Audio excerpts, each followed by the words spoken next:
kad će Isus narodu suditi, kada dođe kraj posljednjem danu, sunce zađe, ali drugo svanu. Kada sija munja sa nebesa, grmi, huči i zemlja se potresa.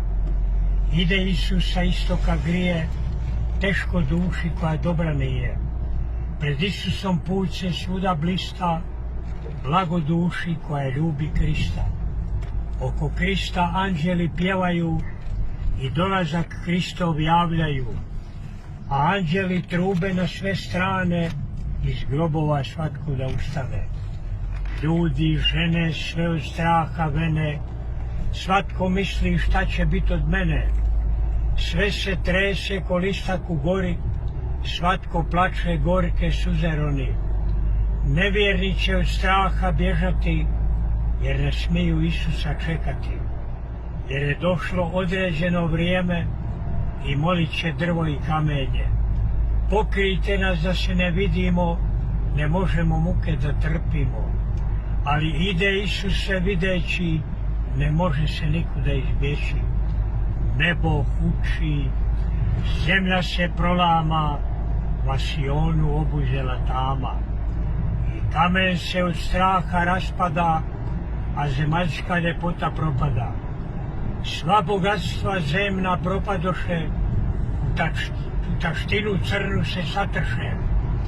I ne osta kamen na kamenu, niti osta kuća na temelju. Zlato, srebro sad ne vrijedi više, jer se zbiva što u Svetom pismu piše.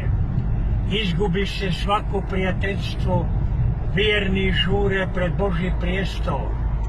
Ne pita se ni za koga više, da li pjeva, da li lijepo piše, da li je mnoge škole izučio, da li je čuven među ljudima bio, mnoge sprave rukom napravio.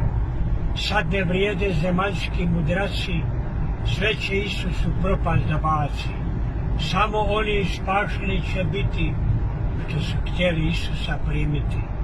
Svetog Krista nisu se stidili, evanđelje njegovo primili, spasitelja miloga volili, po njegovu zakonu živili.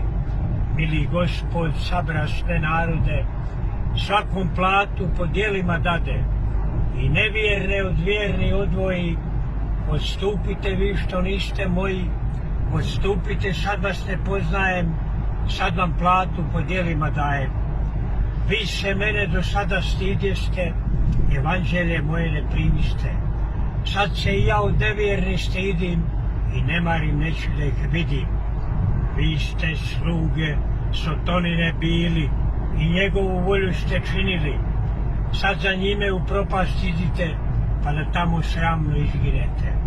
To izreče pa lice ukrete, vi se moji više ne zovete. A vjernima blago Isus reče, što ga mole od jutra do veče. Djeco moja, za mnom nastupajte, u mome carstvu uživajte. Pripravljeno od postanja svijeta, gdje ne može niko da vam smeta. Ovdje nema tuge ni žalosti, niti igdje traga od pakosti, samo radost i vječita slava, koja vjerne jedina spasava. I to je slava Bogu. Amen. Amen.